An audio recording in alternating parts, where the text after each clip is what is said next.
নিজের লোকদের দুর্নীতির জালে আটকে গেছে সরকার, মন্তব্য করেছেন বিএনপি মহাসচিব মির্জা ফখরুল ইসলাম আলমগীর। ডিআরইউতে এক আলোচনায় তিনি আরও বলেন, এ কারণেই খুব দ্রুত পতন হবে ফ্যাসিবাদী সরকারে। দেশ রক্ষায় আগামীতে কঠিন আন্দোলনের ডাকে সবাইকে ঐক্যবদ্ধ হওয়ার আহ্বান জানান তিনি। জাতীয় প্রেস ক্লাবের আরেক অনুষ্ঠানে দলের সিনিয়র নেতা রুহুল কবির রিজভী বলেন, রাষ্ট্রযন্ত্র ব্যবহার করে গুম, খুন, লুটপাট কোনো কিছুই বাদ দেয়নি আওয়ামী লীগ। ইসমাইল সর্দারের প্রতিবেদন। জাতীয় প্রেস ক্লাবে জিয়াউর রহমান অনন্য রাষ্ট্রনায়ক গ্রন্থের প্রকাশনায় অংশ নেন বিএনপির সিনিয়র যুগ্ম মহাসচিব রুহুল কবির রিজভী। ক্ষমতাসীনদের গুম, খুন, লুটপাটের সবকিছু লিপিবদ্ধ করা হয়েছে, সময় হলে তাদের বিচারের মুখোমুখি করা হবে বলে মন্তব্য করেছেন রুহুল কবির রিজভী। নিজের লোকগুলোকে অর্থে, বৃত্তে আঙ্গুল ফুলে কলা গাছ বানানোর জন্য তারা করেছে নানা ধরনের প্রচেষ্টা।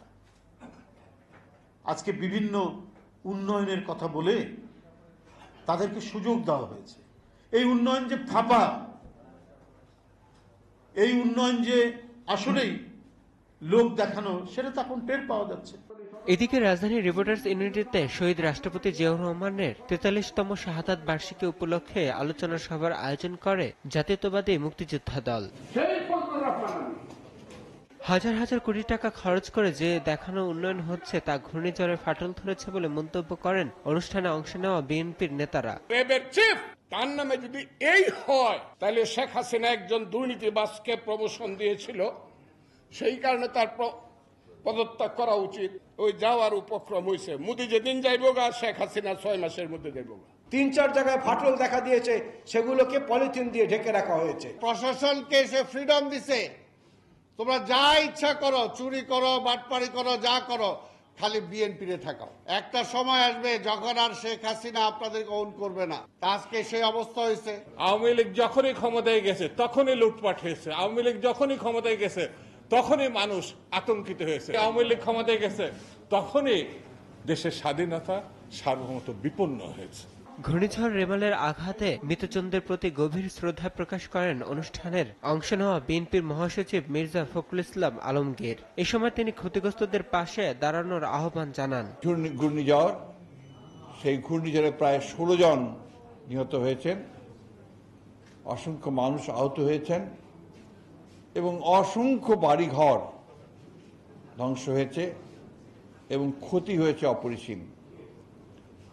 সেই নিহতদের প্রতি, আহতদের প্রতি এবং যারা ক্ষতিগ্রস্ত হয়েছেন তাদের প্রতি আমি সমবেদনা জানাচ্ছি এবং নিহতদের প্রতি শ্রদ্ধা জানাচ্ছি।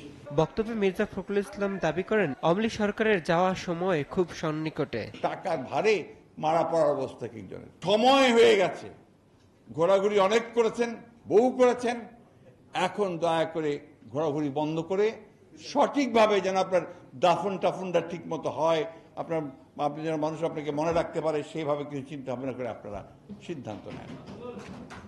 আমরা মনে করি যে এই দেশকে বাঁচাতে হলে আজকে নতুন চিন্তা ভাবনা নিয়ে এগোতে হবে। দেশ রক্ষার আন্দোলনে সবাইকে রাজপথে নেমে আসার আহ্বান জানান মির্জা ফখরুল। তখন দেশ স্বাধীনতার জন্য আমরা লড়াই করেছিলাম, আর দেশ রক্ষা করার জন্য এখন এই লড়াই। ইসমাইল সর্দার, এসিটিভি, ঢাকা।